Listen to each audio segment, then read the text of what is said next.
বিসমিল্লাহির রহমানির রহিম নাহমাদুহু ওয়া নুসাল্লি আলা রাসূলিহিল করিম। আমরা আপনাকে মালয়েশিয়ার প্রশাসনিক রাজধানী পুত্রজায়া থেকে স্বাগত জানাচ্ছি। আজ মহরম মাসের ৭ম দিন, তবে মাগরিবের পর হওয়ায় এটি এখন ৮ম দিন, ১৪৪৬ হিজরি। আসসালামু আলাইকুম ওয়া রাহমাতুল্লাহ ওয়া বারাকাতুহু। আমাদের আলোচনার বিষয় হল মাসিহ, আল কোরআন এবং আখিরুজ্জামান, অর্থাৎ শেষ জামানা। এটি আমার লেখা শেষ বইগুলোর মধ্যে একটি শিরোনামও। আমাদের বিষয়টি দুই ভাগে বিভক্ত। প্রথম অংশে আমরা প্রশ্ন করব মাসিহ কে বা কি, কেন তাকে মাসিহ নাম দেওয়া হয়েছে, এই নামের তাৎপর্য কী এবং তার ভূমিকা ও কাজ কি। দ্বিতীয় অংশে আমরা জিজ্ঞাসা করব আখিরুজ্জামান বা শেষ জামানায় কি তার কোনো ভূমিকা পালন করার আছে, এবং যদি থাকে তবে সেই ভূমিকাটি কি। যদিও আমি এই বিশাল বিষয়টি সংক্ষেপ করে এনেছি, তবুও ১ ঘন্টায় এই প্রশ্নের উত্তর দেওয়া আমার জন্য কঠিন হবে, তাই আমাকে কিছু অংশ বাদ দিয়ে সংক্ষেপে বলতে হবে। আপনারা আমার সাথে ধৈর্য ধরবেন। যা বক্তৃতায় বাদ পড়বে আপনারা বইটি পড়ে তা জেনে নিতে পারেন। কুরআন ঘোষণা করে যে মাসিহ নামে একজন আছেন। মুসলিমরা বিশ্বাস করে যে মাসিহ হলেন নবী ঈসা আলাইহিস সালাম, যিনি নবী যিশু কুমারী মরিয়মের পুত্র। খ্রিস্টানরাও বিশ্বাস করে যে যিশুই মাসিহ কুমারী মরিয়মের পুত্র, কিন্তু ইহুদিরা বলে না, তারা যিশুকে মাসিহ হিসাবে বিশ্বাস করতে অস্বীকার করে, যেহেতু তারা জানে আল্লাহ বনী ইসরায়েলদের কাছে অর্থাৎ মুসলিমদের কাছে নয়, একজন মাসিহ পাঠানোর প্রতিশ্রুতি দিয়েছিলেন এবং তাদের মতে সেই মাসিহ এখনও আসেননি। তাই ইহুদিরা এখনও মাসিহের আগমনের অপেক্ষায় আছে। ইসলামী পরকাল বিদ্যার অর্থাৎ এসকেটলজির একেবারে কেন্দ্রে থাকা এই বিষয়টি নিয়ে খ্রিস্টান এবং মুসলিমদের দৃষ্টিভঙ্গি প্রায় অভিন্ন, যেখানে ইহুদিরা খ্রিস্টান এবং মুসলিম উভয়ের সাথেই দ্বন্দ্বে লিপ্ত। কেন তাকে মাসিহ হিসাবে জানা হয়? আমরা যখন অজু করি আমরা আমাদের মাথা ধুই না, আমরা আমাদের হাত ধুই, কিন্তু মাথা ধুই না। আমরা ভেজা হাত নিই এবং তা মাথার উপর দিয়ে বুলিয়ে দিই। একে বলা হয় মাসেহ করা, অর্থাৎ ভেজা হাত দিয়ে স্পর্শ করা। সুতরাং মাসিহ হলেন তিনি যাকে স্পর্শ করা হয়েছে, কারণ এটি মাসেহ শব্দ থেকে এসেছে। অনেক পণ্ডিতের কাছে এই প্রাথমিক ব্যাখ্যাটি কঠিন মনে হয়েছে, অথচ এটি অত্যন্ত মৌলিক। যদি তাকে স্পর্শ করা হয়ে থাকে তবে কে তাকে স্পর্শ করছে এবং কেনই বা কেউ তাকে স্পর্শ করছে? এর উত্তর কোরআনে দেওয়া হয়েছে। আল্লাহ বলেন, আমি বিতাড়িত শয়তান থেকে আল্লাহর কাছে আশ্রয় চাইছি, আমি তাকে রুহুল কুদুস দিয়ে শক্তিশালী করেছি। খ্রিস্টানরা বিশ্বাস করে যে ঈশ্বর ত্রিত্ববাদী, অর্থাৎ পিতা ঈশ্বর, পুত্র ঈশ্বর এবং পবিত্র আত্মা ঈশ্বর। আর কোরআন পবিত্র আত্মার কথা বলে রুহুল কুদুস হিসাবে, আর এই রুহুল কুদুস বা পবিত্র আত্মা হলেন জিব্রাইল আলাইহিসসালাম।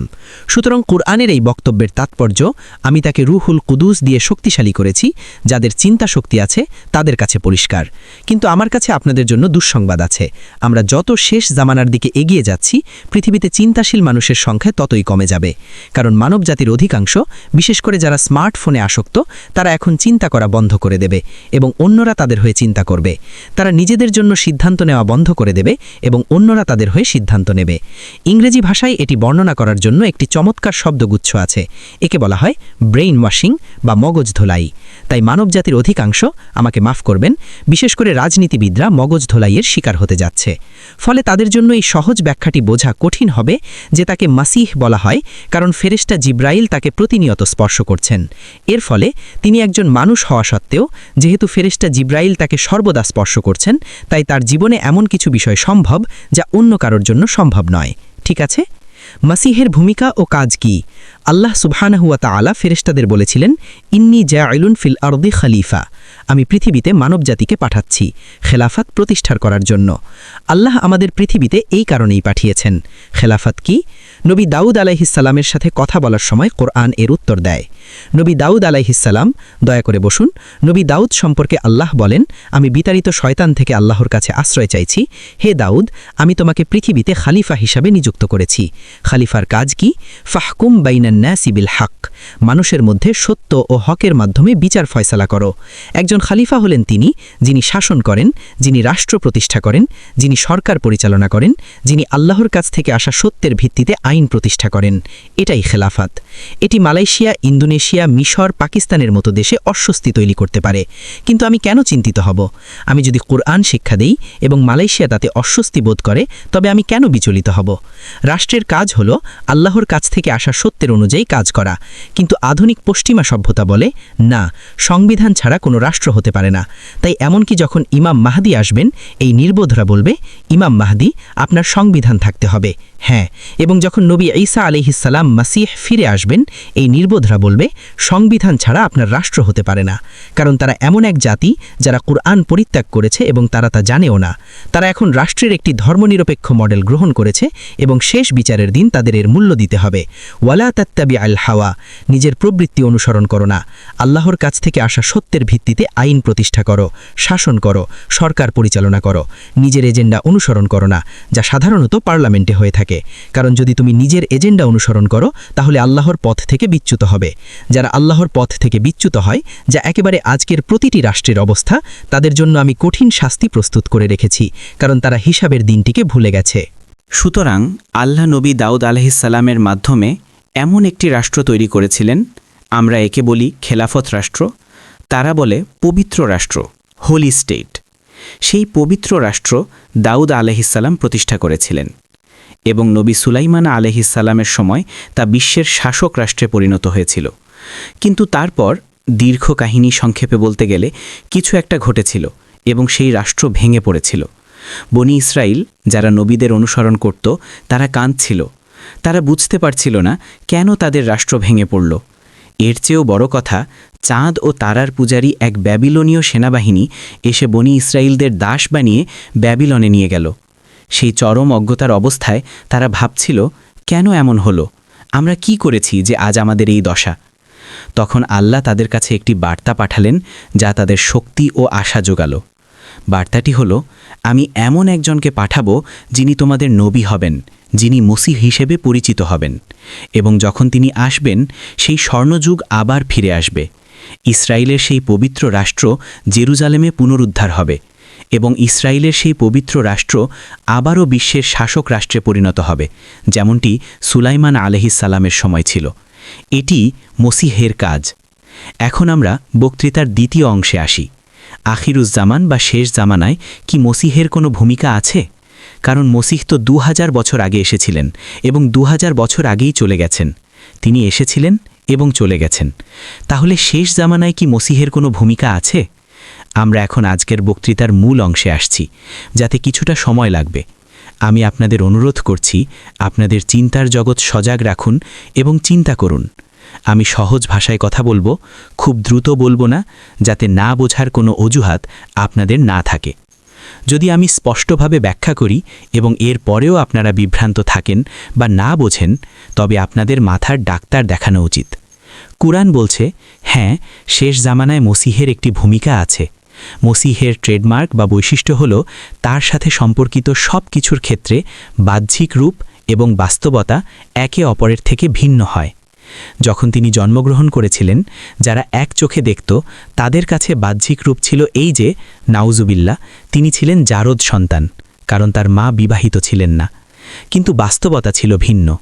তাই যখন তার পৃথিবী ছেড়ে যাওয়ার সময় হলো, বাহ্যিক রূপ ছিল এই যে তাকে ক্রুশবিদ্ধ করা হয়েছে, কিন্তু বাস্তবতা ছিল না, তাকে ক্রুশবিদ্ধ করা হয়নি। কিন্তু 600 বছর পর আল্লাহ তার প্রজ্ঞার মাধ্যমে ক্রুশবিদ্ধকরণের সময় আসলে কি ঘটেছিল তা ব্যাখ্যা করার আগ পর্যন্ত কেউ তা জানত না। তাই যদি খ্রিস্টান বিশ্ব বিশ্বাস করে যে তাকে ক্রুশবিদ্ধ করা হয়েছিল, আপনি তাদের দোষ দিতে পারেন না, কারণ আমি যদি সেখানে থাকতাম, আমিও হয়তো বলতাম তাকে ক্রুশবিদ্ধ করা হয়েছে, এবং আপনি যদি সেখানে থাকতেন, আপনিও বলতেন তাকে ক্রুশবিদ্ধ করা হয়েছে। এটা জানার একমাত্র উপায় যে তাকে ক্রুশবিদ্ধ করা হয়নি, তা হলো ওহী বা প্রত্যাদেশের মাধ্যমে জানা, যা 600 বছর পর কুরআনে নাজিল হয়েছে। কেউ দাবি করতে পারে যে তাকে ক্রুশবিদ্ধ করা হয়নি যদি আপনি কুরআনকে আল্লাহর বাণী এবং পরম সত্য হিসেবে মেনে নেন। আমরা যারা ইসলামের জগতে আছি, আমরা বিশ্বাস করি যে পরম সত্য কুরআনে আছে, তবে সবাই নয়। আমার মনে হয় না তুর্কি জনগণ বিশ্বাস করে যে পরম সত্য কুরআনে আছে। তারা তাদের তুর্কি জাতি সত্তাকে পূজা করে, এটাই তাদের কাছে পরম, তাদের আনুগত্য অন্য কোথাও। এই বলকান অঞ্চলের মুসলিমরা যে পরম সত্য কুরআনে আছে তা আমার মনে হয় না, তাদের আনুগত্য অন্য কোথাও, কুরআনে নয়। অন্যথায় আজ তারা ন্যাটোর আলিঙ্গনে থাকত। বলকানের মুসলিম এবং তুর্কি মুসলিম উভয়ই ন্যাটোর বাইরে আসার জন্য তারা তীব্র সংগ্রাম করত, তার বদলে তারা বেশ আরামেই আছে। আপনারা কোনো প্রতিবাদ দেখেন না, কোনো মানুষকে সংগ্রাম করতে দেখেন না।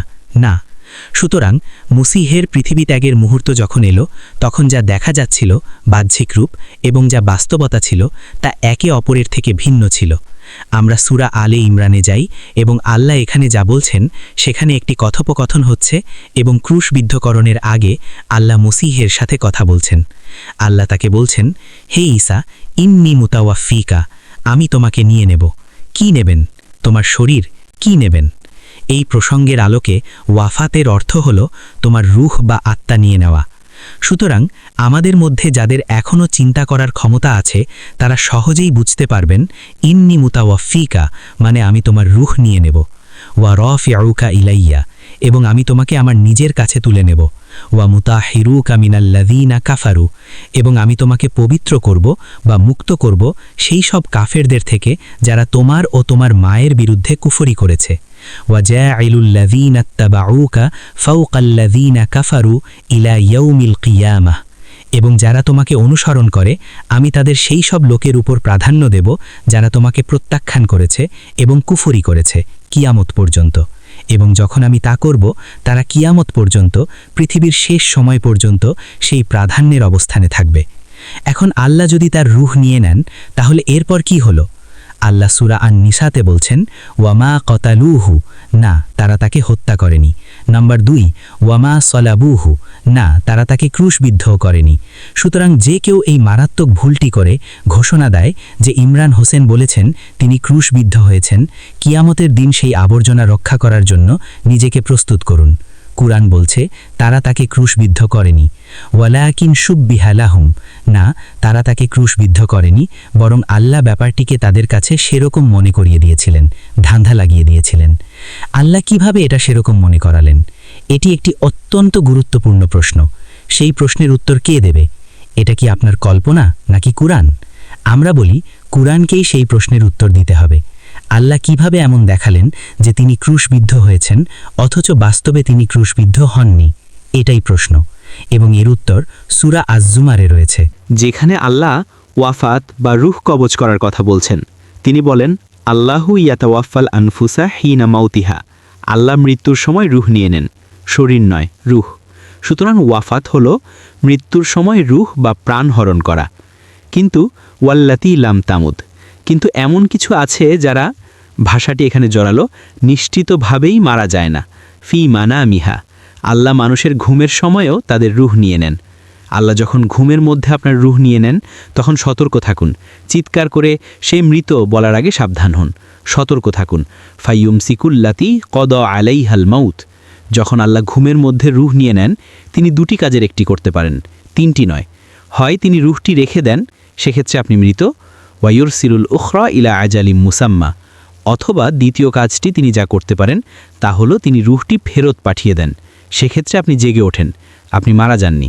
সুতরাং শুধুমাত্র একজন করুণাময় নির্বোধ যার মগজে খিলু বলে কিছু নেই, সেই কেবল বলবে যে আল্লাহ যখন নবী ঈসা আলাইহিসসালামের রূহ নিয়েছিলেন তার মানে তিনি ক্রুশবিদ্ধ হয়ে মারা গেছেন, কারণ সেই করুণাময় নির্বোধের মাথায় কিছুই নেই। এবং আমাকে আমার ভাষার জন্য ক্ষমা করবেন, যদি তারা আমার উপর রাগান্বিত হয় তবে তারা তাদের পথে যেতে পারে এবং আমাকে একা ছেড়ে দিতে পারে, কারণ এরা এমন লোক যারা পথভ্রষ্ট এবং তারা অন্যদের পথ ভ্রষ্ট করার চেষ্টা করছে, তারা একটি মহামারীর মতো। তাহলে আল্লাহ কি করলেন? তিনি রূহটি নিলেন এবং এর ফলে তাদের নিশ্চিত করলেন যে তিনি মৃত, এবং তারপর আল্লাহ রূহটি ফেরত দিলেন। আপনার কেবল একটু সাধারণ কাণ্ডজ্ঞান দরকার বোঝার জন্য যে তিনি রূহটি ফেরত দিলেন তখন যখন কেউ দেখতে পাচ্ছিল না। কিন্তু এই নির্বোধরা বলবে, আমাকে হাদিস দেখান, আমাকে হাদিস দেখান। আপনি যখন আমার মতো বৃদ্ধ হবেন এবং আমি যেসব সমালোচনার মুখোমুখি হয়েছি তার মুখোমুখি হবেন, তখন আপনি তাদের প্রতি আমার হতাশা বুঝতে পারবেন। হাদিস দেখান। আল্লাহ রূহটি ফেরত দিলেন কখন? যখন কেউ দেখতে পাচ্ছিল না। এই কারণেই তারা নিশ্চিত ছিল যে তিনি মৃত, কিন্তু না, তিনি মারা যাননি, এবং তারপর আল্লাহ তাকে নিজের কাছে তুলে নিলেন। কুরআনে এটিই ব্যাখ্যা। তবে আপনি যদি খ্রিস্টান ধর্মগ্রন্থগুলিতে যান তবে আরও কিছু তথ্য পেতে পারেন যা আমাদের অংশের নয়। তাহলে তিনি মারা যাননি, কিন্তু আল্লাহ তাকে নিজের কাছে তুলে নিলেন। যদি তিনি না মারা গিয়ে থাকেন এবং আল্লাহ তাকে তুলে নিয়ে থাকেন, তাহলে কুরআন বলছে কুল্লু নাফসিন যায়িকাতুল মাউত, প্রতিটি আত্মাকে মৃত্যুর স্বাদ গ্রহণ করতে হবে, প্রতিটি আত্মাকে। এবং যদি তিনি মৃত্যুর মুখোমুখি না হয়ে থাকেন তাহলে কুরআন মিথ্যা হয়ে যাবে। সুতরাং আপনার বোঝার জন্য 5 রিঙ্গিত মূল্যের সাধারণ জ্ঞান দরকার, এর বেশি নয়। যেহেতু আল্লাহ তাকে নিজের কাছে তুলে নিয়েছেন এবং যেহেতু প্রতিটি আত্মাকে মৃত্যুর স্বাদ নিতে হবে, এর অর্থ হলো তাকে ফিরে আসতে হবে, এবং যখন তিনি ফিরে আসবেন তিনি তখন মারা যাবেন সবার মতো। এবং হ্যাঁ, কুরআন থেকে আমরা জানি যে তিনি ফিরে আসবেন এবং আখিরুজ্জামানায় তিনি কেন্দ্রীয় ব্যক্তিত্ব হবেন। কিন্তু কুরআনে এটুকুই সব নয়। কুরআন আসলে বলছে যে তিনি শেষ সময়ের নিদর্শন। এটি কুরআনে আছে। তিনি শেষ সময়ের নিদর্শন, মানে নবী ঈসা আলাইহিসসালাম ফিরে আসছেন এবং তিনি আখিরুজ্জামানায় মুখ্য ভূমিকা পালন করবেন, এবং এটি সূরা আজ-জুখরুফে আছে। কিন্তু এখন যখন নবী মুহাম্মদ সাল্লাল্লাহু আলাইহি ওয়াসাল্লামের কাছে ওহী হিসেবে কুরআন নাজিল হলো, তিনি লেখকদের কাছে তা আবৃত্তি করতেন। সুতরাং শব্দের জগতে অবস্থিত কুরআন এখন রেকর্ড করা হচ্ছে। কিন্তু নবী মুহাম্মদ সাল্লাল্লাহু আলাইহি ওয়াসাল্লাম তা পরীক্ষা করতে পারতেন না, তিনি পড়তে পারতেন না, তিনি লিখতেও পারতেন না। তাই লেখকদের তারা যা লিখেছে তা পুনরায় আবৃত্তি করতে হতো, এবং তখন তিনি তা নিশ্চিত করতেন। সুতরাং তিনি একটি মৌখিক বা বাচনিক কুরআন নিশ্চিত করছেন, ঠিক আছে? বাচনিক কুরআন, সেই আবৃত্তি যা লিখিত আকারে রাখা হয়েছে, তিনি কখনো পড়েননি, কারণ তিনি পড়তে পারতেন না। যখন অনেক অনারব মুসলিম হলো, তখন অনারবদের কুরআন সঠিকভাবে আবৃত্তি করতে সাহায্য করার প্রয়োজন হলো, এবং তখন মানুষ, ফেরেশতারা নয়, জিব্রাইল আলাইহিসসালাম নন, মানুষরা জবর, জের, পেশ, সাকিন ইত্যাদি বসালো, এবং এটি মানুষকে সঠিকভাবে কুরআন তেলাওয়াত করতে সাহায্য করার জন্য। এটাকে কি বলা হয় জানো? তাশকিল। হ্যাঁ, তাশকিল। এখন আল্লাহর কাছ থেকে যে কুরআন বাচনিক আকারে নাজিল হয়েছে, তাতে কি তাশকিল থাকতো? না, তাশকিল শুধুমাত্র লিখিত আকারে থাকে। আমি প্রশ্নটি আবার করি, যে কুরআন আবৃত্তি করা হয়, সেই আবৃত্তিতে কি তাশকিল থাকবে? না, এটি শব্দের জগতের একটি আবৃত্তি। শব্দের জগতের আবৃত্তিতে স্কুলের ছাত্রদের ছাড়া আর কারো জন্য জবর, জের, পেশ থাকে না। আপনি যখন এটি লিখিত আকারে লেখার চেষ্টা করেন, যে আমাদের নবী কখনো পড়েননি, কেবল তখনই আপনি জবর, জের, পেশ বসাতে পারেন। সুতরাং তাশকিল মানুষের দ্বারা বসানো হয়েছে। সুতরাং আমরা যদি এমন একটি তাশকিল পাই যা সূরা আজ-জুখরুফের এই আয়াত সম্পর্কে বলে, যে আল্লাহ বলছেন ওয়া ইন্নাহু লাআলামুন লিস-সাআ, যে তিনি, প্রসঙ্গটি নবী ঈসা আলাইহিসসালামের, হলেন শেষ সময় নিদর্শন, এবং এভাবেই নবী মুহাম্মদ সাল্লাল্লাহু আলাইহি ওয়াসাল্লামের বিখ্যাত সাহাবীদের মধ্যে কুরআনের প্রধান কর্তৃপক্ষ আব্দুল্লাহ ইবনে আব্বাস রাদিয়াল্লাহু আনহু এই আয়াতটি আবৃত্তি করেছেন, ওয়া ইন্নাহু লাআলামুন লিস-সাআ। এখন আমাকে উত্তর দিন পুত্রবধূ, আমরা কিভাবে ব্যাখ্যা করব, যদি আপনার এখনও চিন্তা করার ক্ষমতা থাকে, আমরা কিভাবে ব্যাখ্যা করব যে আজ আপনি কুরআনের প্রত্যেক কপি তুললে তা অন্য কিছু বলে? অন্তত আমার জীবদ্দশায় আমি কুরআনের যত কপি দেখেছি তাতে অন্য কিছু বলা আছে। পাঠ্যটি ভিন্ন হওয়ার কারণে নয়, বরং তাশকিল ভিন্ন হওয়ার কারণে। মূল পাঠ্য বা টেক্সট একই, কিন্তু তাশকিল ভিন্ন। আজকের কুরআনের তাশকিল বলে যে তিনি শেষ সময়ের নিদর্শন নন। আজকের কুরআনের তাশকিল বলে যে তিনি শেষ সময়ের জ্ঞান, ইলম, ওয়া ইন্নাহু লাইলমুল লিস-সাআ, যে তিনি শেষ সময়ের জ্ঞান। কুরআন স্ববিরোধী নয়। কুরআনের একটি আয়াত অন্যটিকে খণ্ডন করতে পারে না। কুরআন এটাই বলে। আমার প্রতিটি আয়াত আবৃত্তি করার সময় নেই। কিন্তু যদি আপনি বলেন যে তিনি শেষ সময়ের জ্ঞান, তবে আমাদের বাকিরা বলবে এটি কোরআনের বাকি অংশের সাথে সাংঘর্ষিক, যেখানে আল্লাহ বলেছেন একমাত্র তারই শেষ সময় সম্পর্কে জ্ঞান আছে। কিন্তু না, এই করুণাময় নির্বোধেরা জিদ ধরে থাকে, না না না, কোরআন বলে তিনি শেষ সময়ের জ্ঞান, এবং আমরা সেটাই মেনে চলব। এবং তুমি ইমরান, তুমি বলেছ কোরআনে ভুল আছে। তারা এটাই বলে, এবং এর ফলে ইমরান তুমি কাফের। তারা এটাই বলে, এবং আপনারা জানেন অনেক মানুষ এই আবর্জনাকে সমর্থন করছে। তবে আমরা বিচার দিবসের জন্য অপেক্ষা করব, এবং বিচার দিবসে তারা জানবে এই বিষয়ে কে সঠিক এবং কে ভুল। বিচার দিবসে তারা তা জানবে। সুতরাং কোরআন বলছে যে তিনি, নবী ঈসা আলাইহিসসালাম, তিনি শেষ সময়ের নিদর্শন। ওয়া ইন্নাহু লাআলামুন লিস-সাআ। এবং তাই কোরআন থেকে এখন আমরা স্পষ্ট প্রমাণ পাই যে নবী ঈসা এসেছিলেন, চলে গেছেন এবং ফিরে আসবেন। এবং ইসলামের সেই সব পণ্ডিতদের জন্য আমার দুঃখ হয়, আমার শিক্ষিত ভাইয়েরা, যারা মসিহের ফিরে আসার বিশ্বাসকে প্রত্যাখ্যান করেন, কারণ কোরআনের প্রমাণ স্পষ্ট এবং পরিষ্কার। কিন্তু এই দুটি প্রমাণের চেয়েও কোরআনে আরও প্রমাণ আছে যে মসিহ ফিরে আসবেন, এবং আমার লেখা বইটিতে আপনারা 5টিই পাবেন। বাকিগুলো দেওয়ার সময় আমার নেই। যদি মসিহ শেষ জামানায় ফিরে আসেন, তবে শেষ জামানায় তার ভূমিকা কি? আল্লাহর রাসূল নবী মুহাম্মদ সাল্লাল্লাহু আলাইহি ওয়াসাল্লাম তিনিই আমাদের বলেছেন, যখন আল্লাহ তাদের কাছে কাফেরদের কাছে এমনটি প্রতীয়মান করলেন যে তিনি ক্রুশবিদ্ধ হয়েছেন, যখন তিনি আসলে হননি। তখন তারা উদযাপন করছিল, ইন্না কাতালনাল মাসিহা ঈসা ইবনে মারইয়ামা রাসূলুল্লাহ। তারা উদযাপন করছিল, আমরা তাকে ক্রুশবিদ্ধ করেছি, আমরা তাকে হত্যা করেছি, মিশন সফল। তাদের বিরুদ্ধে আল্লাহর ঐশ্বরিক ক্রোধ এত প্রবল ছিল যে আল্লাহ বলেন, আমি এমন একজনকে সৃষ্টি করব যে তোমাদের প্রতারিত করবে, কারণ তোমরা এখন একজন মাসিহ আসার অপেক্ষায় আছো। তাই আমি একটি মিথ্যা মাসিহ বা দাজ্জাল পাঠাবো এবং সে তোমাদের একটা ঘোরের মধ্যে নিয়ে যাবে।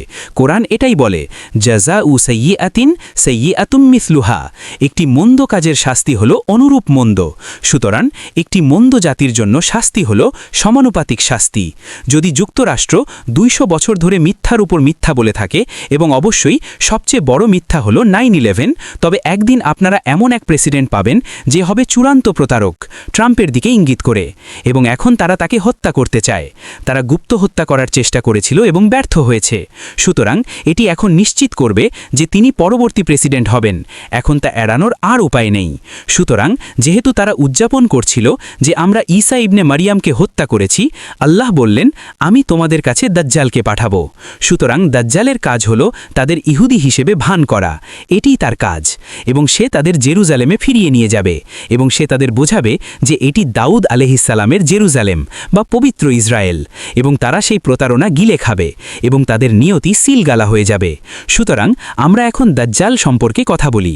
আল্লাহ একটি অশুভ সত্তা সৃষ্টি করেছেন এবং আল্লাহ সেই অশুভ সত্তাটিকে নবীর মাধ্যমে আল মাসিহ আদ-দাজ্জাল নামে অভিহিত করেছেন।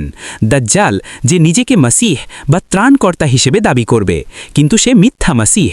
যদি মিথ্যা মাসিহ সফলভাবে সত্য মাসিহের ভান করতে চায়, তবে শেষ জামানায় বা আখিরুজ জামানে তাকে কি করতে হবে? এর উত্তর হলো, আমাদের নবী ঘোষণা করেছেন যে সত্য মাসিহ যখন আসবেন তিনি শাসন করবেন, অর্থাৎ বিশ্ব শাসন করবেন, এবং তা করবেন ন্যায় বিচারের সাথে। এবং আমরা জানি যে তিনি জেরুজালেম থেকেই শাসন করবেন। কিন্তু তারা বলবে, হাদিস দেখান, হাদিস দেখান, কারণ এই করুণ বা শোচনীয় মানুষগুলো চিন্তা করতে চায় না, তারা চিন্তা করতে অস্বীকার করে। সুতরাং যদি মিথ্যা মাসিহ সফলভাবে সত্য মাসিহের ছদ্মবেশ ধারণ করতে চায়, তবে তাকে যা করতে হবে তা হলো, আল্লাহ জেরুজালেমকে ধ্বংস করেছিলেন যখন তারা তাকে ক্রুশবিদ্ধ করার চেষ্টা করেছিল, এবং আল্লাহ তাদের সবাইকে জেরুজালেম থেকে বহিষ্কার করেছিলেন। তারপর তিনি তাদের উপর নিষেধাজ্ঞা আরোপ করেছিলেন যে তারা আর কখনো ফিরে আসতে পারবে না, যতক্ষণ না ইয়াজুজ আর মাজুজ পৃথিবীতে মুক্তি পায় এবং তারা পৃথিবীর সব দিকে ছড়িয়ে পড়ে, এবং তাদের সেই অদম্য শক্তির মাধ্যমে তারা পৃথিবীর নিয়ন্ত্রণ নিয়ে নেয়। আবারও তারা বলবে, হাদিস দেখান।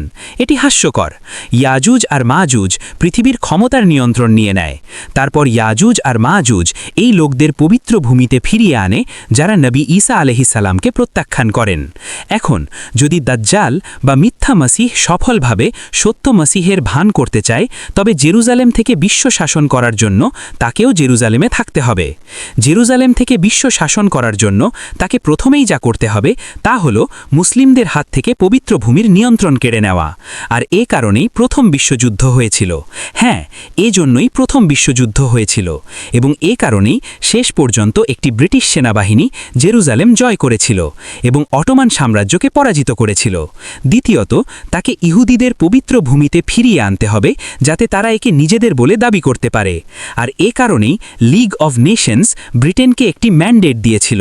বিখ্যাত ইসলামী সমীক্ষক ডক্টর মোহাম্মদ ইকবাল সে সময়ে বলেছিলেন, সেকালে আমাদের এমন সাহসী মানুষ ছিল যারা সত্য কথা বলতো, আর আজ আমাদের পণ্ডিতরা আছেন যাদের নাম বিমানবন্দরের রাস্তার পাশে বড় বিলবোর্ডে থাকে, বড় ছবি থাকে, কিন্তু তাদের মেরুদণ্ড রিসাইকেল করা কাগজ দিয়ে তৈরি।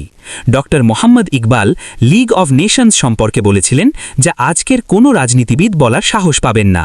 তিনি বলেছিলেন, এটি জাতিসংঘ নয়, এটি চোরদের সংঘ, লিগ অব থিভস। সে সময়ে বিশ্বের বিখ্যাত ইসলামী পণ্ডিত ছিলেন। আমাদের এমন লোক ছিল এখনকার এই রিসাইকেল করা কাগজের মেরুদণ্ডওয়ালা লোকরা আসার আগে। সুতরাং যখন ব্রিটেন ম্যান্ডেট পাওয়ার হিসাবে ক্ষমতায় ছিল, ব্রিটেন ইহুদিদের ফিরে আসার অনুমতি দিল, এবং 1948 সালে ব্রিটেনের তত্ত্বাবধানেই ইসরায়েল রাষ্ট্রের জন্ম হলো। দাজ্জাল যদি সফলভাবে মসিহা হিসেবে কাজ করতে চায় এবং ইহুদিদের বোঝাতে চায় যে সেই প্রকৃত মসিহা, তবে তাকে কেবল পবিত্র ভূমিতে ইসরায়েল রাষ্ট্র প্রতিষ্ঠা করলেই হবে না, যা ইতিমধ্যেই হয়েছে, বরং সেই ইসরায়েলকে বিশ্বের শাসক রাষ্ট্রে পরিণত হতে হবে। গতকাল ইসরায়েল ছিল একটি শিশু, আর আজ ইসরায়েল জাতিসংঘের নিরাপত্তা পরিষদকে অমান্য করছে। ইসরায়েল মার্কিন যুক্তরাষ্ট্রের সরকারকে অমান্য করছে, ইসরায়েল বিশ্ব আদালতকে অমান্য করছে, বিশ্ব জনমতকে তোয়াক্কা করছে না। সুতরাং ইসরায়েল সমস্ত লক্ষণ দেখাচ্ছে যে সে প্যাক্স জুডাইকা চায়, যা প্যাক্স আমেরিকানাকে প্রতিস্থাপন করবে। এখন প্রশ্ন হলো, দাজ্জাল কি কুরআনে আছে? কুরআনে 2 ধরনের আয়াত আছে, যেগুলো মুহকামাত, সুস্পষ্ট, সেগুলোর ব্যাখ্যার প্রয়োজন নেই, আর মুহকামাত আয়াতগুলোতে দাজ্জালের উল্লেখ নেই। কিন্তু আল্লাহ কুরআনে ভিন্ন ধরনের আয়াতও রেখেছেন, যা মুতাশাবিহাত, রূপক বা অস্পষ্ট, এবং এগুলোকে ব্যাখ্যা করতে হয়। হ্যাঁ, মুতাশাবিহাত আয়াতগুলোতে দাজ্জাল উপস্থিত আছে। আমার কাছে এখন মাত্র একটি আয়াত বলার সময় আছে, কারণ আমাদের সময় সীমিত। সূরা আল মুরসালাতে আল্লাহ একটি ছায়ার কথা বলেছেন, ছায়া, এবং এই ছায়া তাদের উপর আসবে যাদের আল্লাহ শাস্তি দিতে চান, কারণ তারা আল্লাহর নিদর্শনাবলী প্রত্যাখ্যান করেছে। এবং সেই ছায়াটি 3টি অংশ নিয়ে গঠিত। ইনতালিকু ইলা জিল্লিন জি সালাসি শুয়াব, চলো এমন এক ছায়ার দিকে যা 3টি শাখা বিশিষ্ট। যখন আমরা কুরআনের ব্যাখ্যা করি, তখন কেবল আল্লাহই নিশ্চিত করতে পারেন যে ব্যাখ্যাটি সঠিক, কিন্তু এর মানে এই নয় যে আমাদের ব্যাখ্যা করা উচিত নয়। অবশ্যই উচিত। কুরআন হেদায়ত বা পথ প্রদর্শক হিসাবে নাজিল হয়েছে এবং আপনাকে চিন্তা করতে হবে, কিন্তু ব্যাখ্যার সময় আমাদের সর্বদা বলতে হবে আল্লাহই ভালো জানেন, কারণ কেবল আল্লাহই নিশ্চিত করতে পারেন যে ব্যাখ্যা সঠিক। যদি কেউ কুরআনের সঠিক ব্যাখ্যা করে, তবে আপনার জন্য সুসংবাদ, আপনার ব্যাখ্যা চিরকাল টিকে থাকবে, কারণ এটি সত্য, কোনো কিছুই একে আটকাতে পারবে না। আর যদি আপনার ব্যাখ্যা ভুল হয়, যেমন অতীতে আমারও ভুল হয়েছে, তবে আগামীকাল তা বিস্তৃত হয়ে যাবে, কিন্তু চেষ্টা করার জন্য আপনি সওয়াব পাবেন। কুরআনের এই আয়াত সম্পর্কে আমার ব্যাখ্যা হলো, এটি দাজ্জালকে একটি ছায়ার হিসেবে উল্লেখ করছে, এবং যখন ছায়ার 3টি অংশ শেষ হয়ে যাবে, তখন ছায়া অদৃশ্য হয়ে যাবে, এবং দাজ্জাল মানুষের রূপে একজন ইহুদি যুবক হিসাবে আত্মপ্রকাশ করবে, শক্তিশালী গড়ন এবং পাশে কোঁকড়ানো চুল, যেমনটি নবী সাল্লাল্লাহু আলাইহি ওয়াসাল্লাম বর্ণনা করেছেন। এই 3টি অংশ কি? যেহেতু আমি আন্তর্জাতিক রাজনীতি ও বিশ্ব পরিস্থিতির একজন ছাত্র, আমি প্যাক্স ব্রিটানিকাতে প্রথম অংশ হিসাবে চিহ্নিত করতে এবং ব্যাখ্যা করতে সক্ষম হয়েছি। যদি প্যাক্স ব্রিটানিকার উদ্ভবের জন্য আপনার কাছে অন্য কোনো ব্যাখ্যা থাকে, তাহলে দয়া করে আমাকে বলুন, আমি জানতে চাই। এরপর প্যাক্স আমেরিকানা, যা প্যাক্স ব্রিটানিকাকে প্রতিস্থাপন করেছে, এবং উভয়ই ইসরায়েলকে নিয়ে মগ্ন, উভয়ই ইসরায়েলকে নিয়ে আচ্ছন্ন। এবং এখন আমরা এমন এক সময়ে বাস করছি, আমি 20 বছর বা তারও আগে আমার জেরুজালেম ইন দ্য কুরআন বইয়ে লিখেছিলাম, যখন প্যাক্স আমেরিকানা অস্তমিত হতে চলেছে। আমি কিভাবে এটা বলতে পারলাম? অন্য কেউ তো এটা বলছে না। কারণ হলো ইসলামী এসকাটোলজি। যেভাবে প্যাক্স জুডাইকার জন্য প্যাক্স আমেরিকানাকে প্রতিস্থাপন করার প্রস্তুতি চলছে, ঠিক একইভাবে শুধুমাত্র বড় যুদ্ধের মাধ্যমেই, প্রথম বিশ্বযুদ্ধ এবং দ্বিতীয় বিশ্বযুদ্ধের মাধ্যমে প্যাক্স আমেরিকানা প্যাক্স ব্রিটানিকাকে প্রতিস্থাপন করতে পেরেছিল, একইভাবে প্যাক্স জুডাইকাও প্যাক্স আমেরিকানাকে প্রতিস্থাপন করতে পারবে না সেই বড় যুদ্ধ, পারমাণবিক যুদ্ধ ছাড়া, যা আসছে। মহাযুদ্ধ সংঘটিত হওয়ার পর আমাদের নবী ভবিষ্যৎবাণী করেছেন যে ইসলামের জগৎ জেগে উঠবে এবং বিশ্বের কোনো সরকার তা থামাতে পারবে না। আপনারা তাদের দৌড়ঝাঁপ দেখতে পাবেন, মন্ত্রী, প্রধানমন্ত্রী এবং রাজাদের, যে আপনাদের সময় শেষ, এবং যারা মসজিদ নিয়ন্ত্রণ করছে এবং আমাকে মসজিদে কথা বলার স্বাধীনতা দিচ্ছে না, তাদের বলুন, তোমাদের সময় সীমিত। মহাযুদ্ধ সংঘটিত হওয়ার পরপরই ইসলামের জগৎ আবার জেগে উঠবে, কারণ 7 মাস বা 7 বছরের মধ্যে একটি মুসলিম সেনাবাহিনী যাত্রা করবে। এটি পাকিস্তান সেনাবাহিনী হবে না, মিশরীয় সেনাবাহিনী হবে না, সৌদি সেনাবাহিনী হবে না, না, এটি একটি মুসলিম সেনাবাহিনী হবে, এবং সেই সেনাবাহিনী কনস্টান্টিনোপল জয় করবে। সেই সেনাবাহিনী কেন কনস্টান্টিনোপল জয় করবে? আমার হাতে সময় নেই বিস্তারিত বলার, কিন্তু আমার একটি বই আছে, কুরআনে কনস্টান্টিনোপল। আপনাদের হয়তো এটি আছে, কিন্তু পড়ার সময় পাননি। কনস্টান্টিনোপল জয়ের পর দাজ্জাল সশরীরে আত্মপ্রকাশ করবে। সুতরাং দাজ্জাল যখন সশরীরে আত্মপ্রকাশ করবে, তখন আল্লাহ ইমামকে আত্মপ্রকাশ করাবেন, ইমাম মাহদি। এবং আল্লাহ কেন ইমাম মাহদিকে আত্মপ্রকাশ করাবেন? তার একটি কারণ আছে, কিন্তু ইরান এটা বোঝে না এবং ইরান বুঝতেও চাইবে না। আমি কি করতে পারি? ইরান বোঝে না এবং বুঝতে অস্বীকার করে, তাই আমি কি করতে পারি?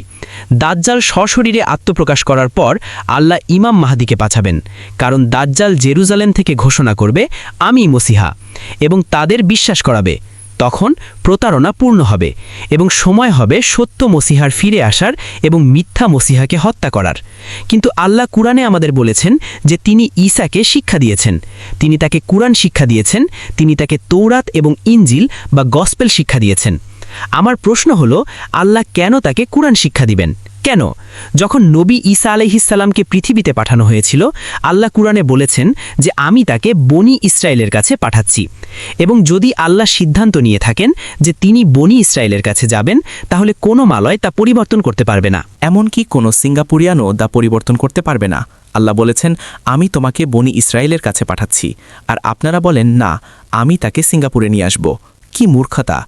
আপনি কুরআনের পরিবর্তন করতে পারেন না। সুতরাং যখন তিনি ফিরে আসবেন, তিনি কি সমস্ত মানবজাতির কাছে ফিরে আসছেন? না। যখন তিনি ফিরে আসবেন, তিনি কি এই উম্মতের কাছে ফিরে আসছেন? উম্মাতি উম্মাতি এই অর্থহীন কথা? না। যখন তিনি ফিরে আসবেন, তিনি বনি ইসরায়েলের কাছেই ফিরে আসবেন। কিন্তু মাদ্রাসার ছাত্ররা এটা বোঝে না, তাদের মাথায় ঘিলু নেই।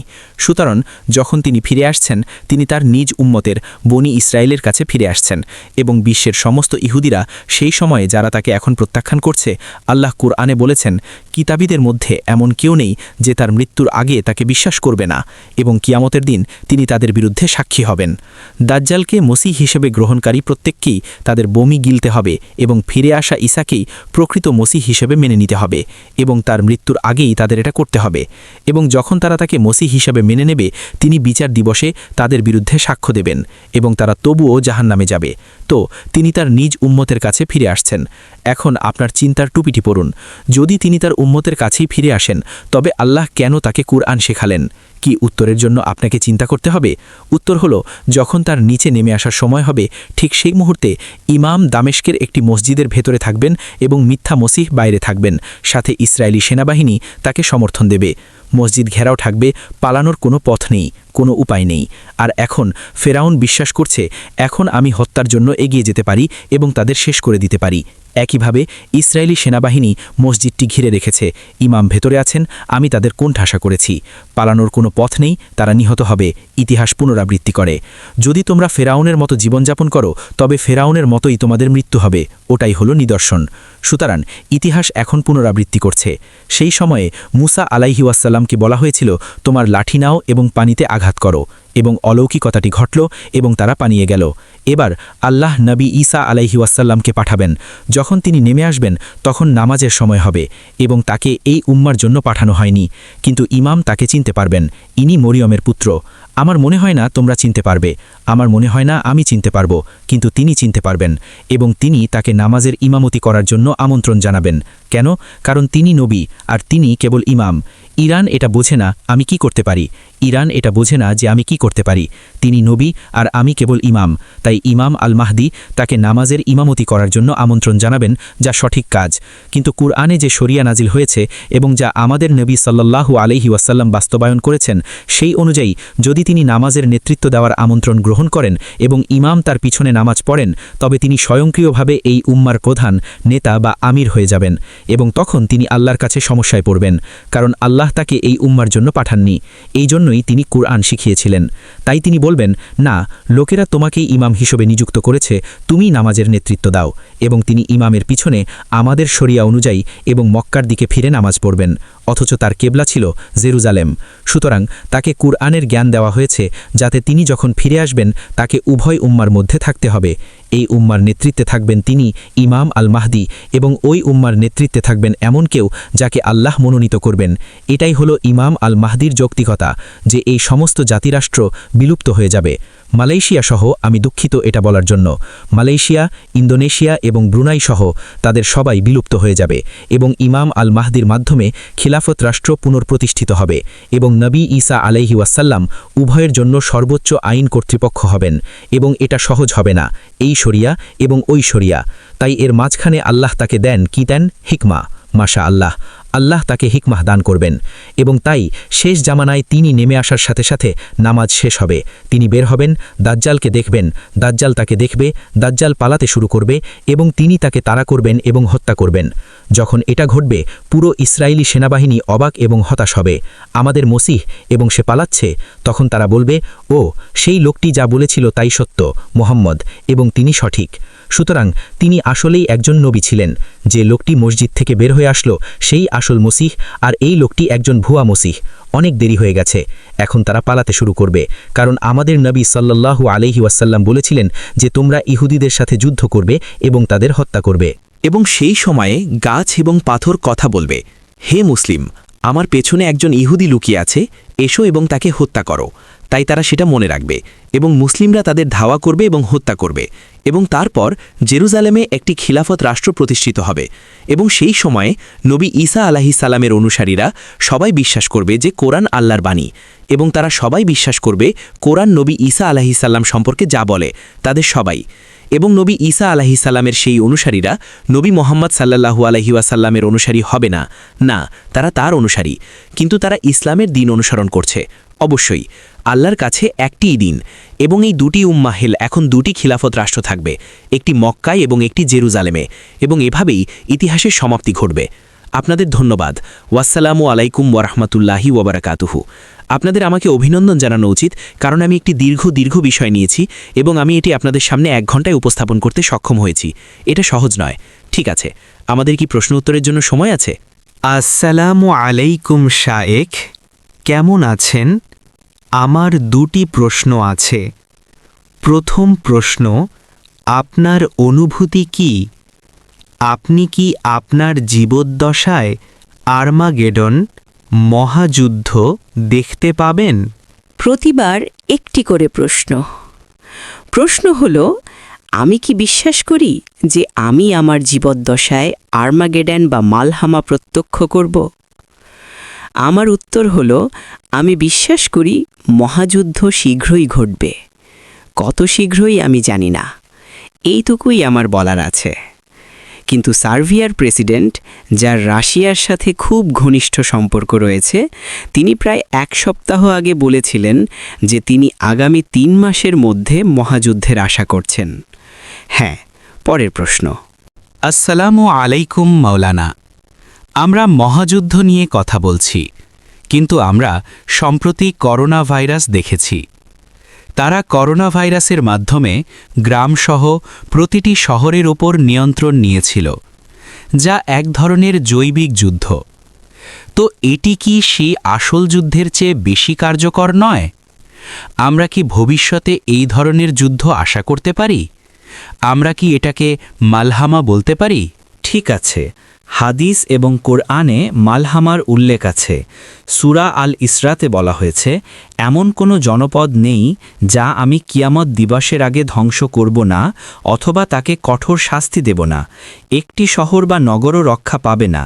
না, আমরা তাদের সবাইকে ধ্বংস করব, এবং যারা ধ্বংস থেকে রক্ষা পাবে তারা ভয়াবহ শাস্তির মুখোমুখি হবে। আমার মত হলো, এবং আল্লাহ সবচেয়ে ভালো জানেন, এটি মালহামাকে নির্দেশ করে। কোভিডে কোনো শহর ধ্বংস হয়নি, একটিও না। তারপর সোনার পাহাড় সম্পর্কে একটি হাদিস আছে যা আপনারা জানেন।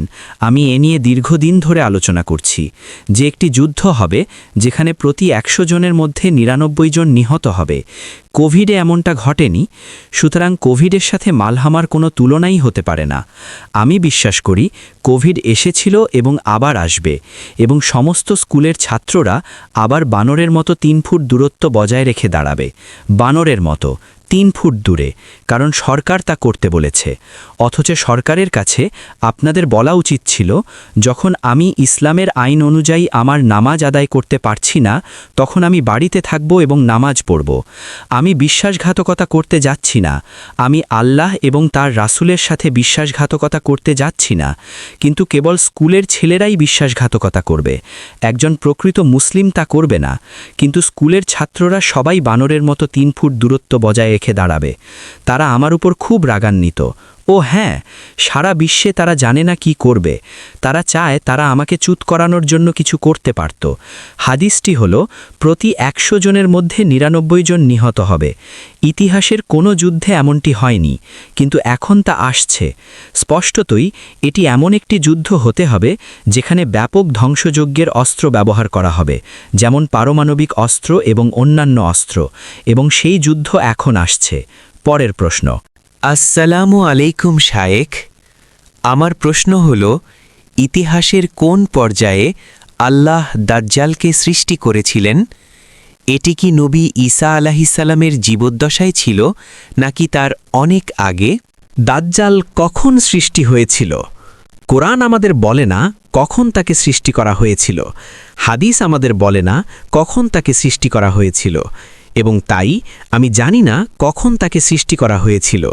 তবে তার চেয়েও বড় কথা, আমি কেবল জানি না তা নয়, আমি জানতেও চাই না। পরের প্রশ্ন।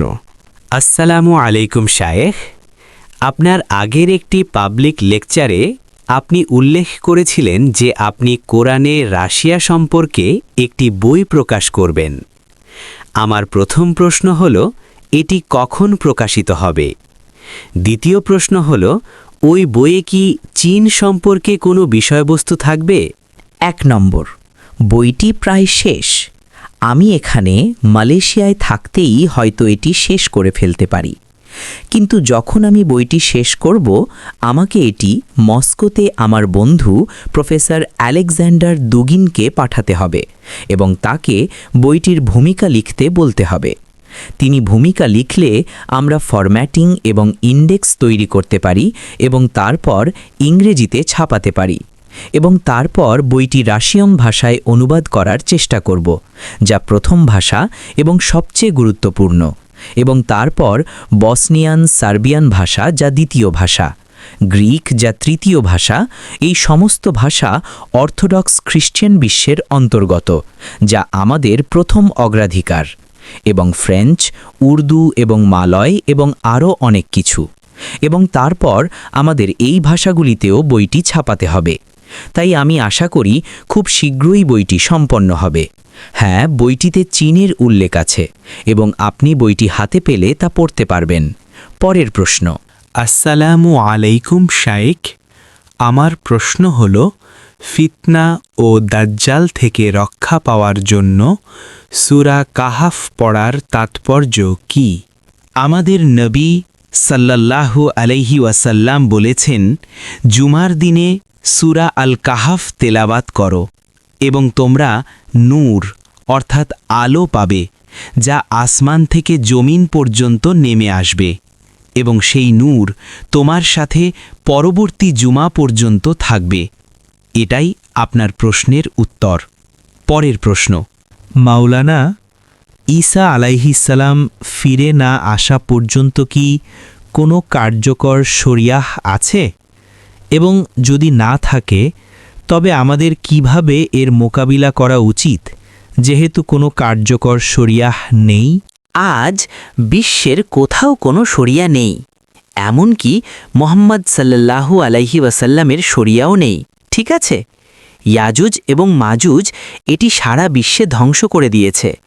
যখন ইমাম আল মাহাদি আবির্ভূত হবেন এবং তিনি জাজিরাতুল আরবের নিয়ন্ত্রণ নেবেন এবং বিশ্ব সৌদি আরবের ভুয়া রাষ্ট্রকে বিদায় জানাবে, তখন কোরআনে যে শরিয়া নাজিল হয়েছে তা পুনঃপ্রতিষ্ঠিত হবে।